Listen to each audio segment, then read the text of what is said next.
Bismillahirrahmanirrahim. Wassalatu wassalamu ala asyrafil anbiya wal mursalin wa ala alihi washabihi ajma'in. Rabbi shrah li sadri wa yassir li amri wahlul 'uqdatam min lisani yafqahu qawli. Assalamualaikum warahmatullahi wabarakatuh. To my dear brothers and sisters and all of the IIUM communities.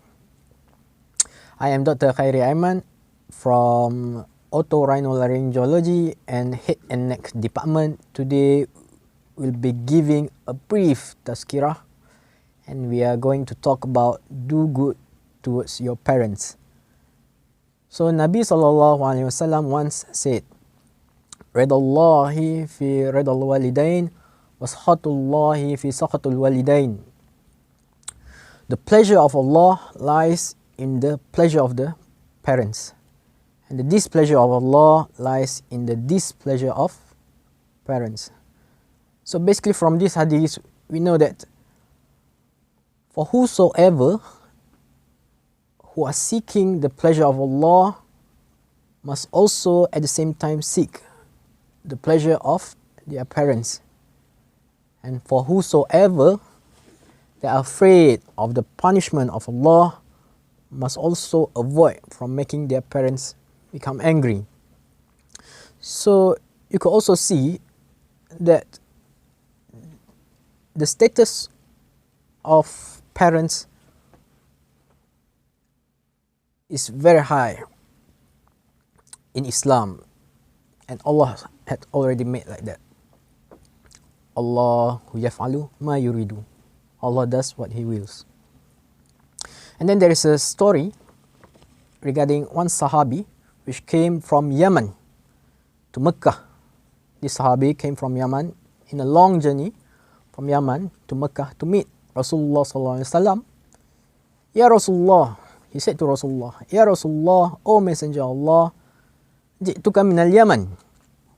I came from Yaman, Ya Rasulullah, to give bay'ah to you, to perform jihad, and to sacrifice in the path of Allah subhanahu wa ta'ala. But the reply was very surprised.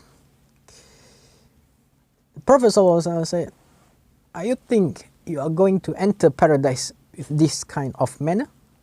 Why? Because at the same time, the Sahabi had made his parents cry. وَهُمَا يَبْكِيَانِ, and they had cried because they don't want their child to leave them.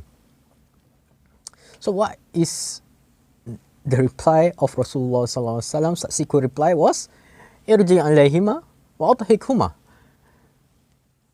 Go back and return towards your parents and make them laugh again as the way you have made them cry.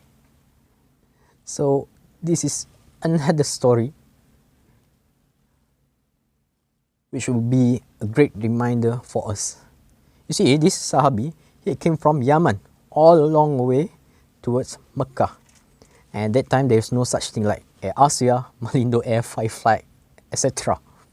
There's no such thing like everyone can fly comfortably, cheaply, and fast. Yeah, when you are to travel during those days, you have to have a lot of money for the expenses.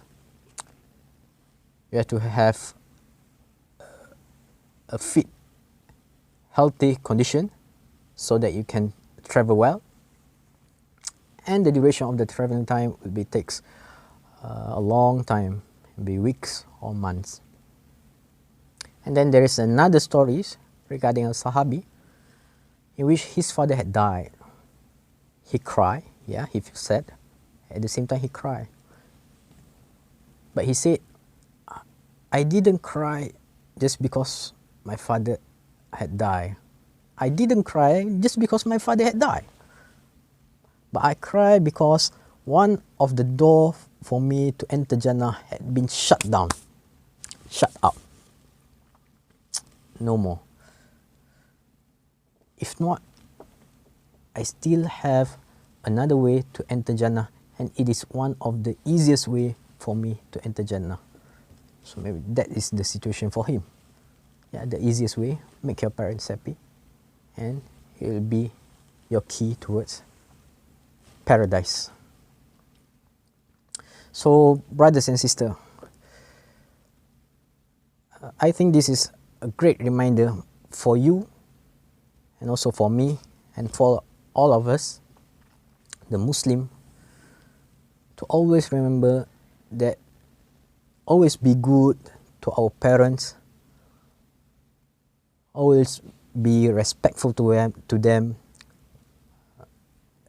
speak good words to them, and speak noble words to them, and don't be rude to them. There is a verse from the Quran, Surah Al-Isra, verse 23. فَلَا تَقُلْ لَهُمَا أُفْ, and not say to them even uff. وَلَا تَنْحَرْهُمَا, and don't you scold them. وَقُلْ لَهُمَا قَوْلًا كَرِيمًا, and speak to them with the noble words. So again, my brothers and sisters, this is a good reminder for us so that we can apply it in our daily lives, and Allah knows best. Wallahu alam. Till we meet again. Assalamu alaikum.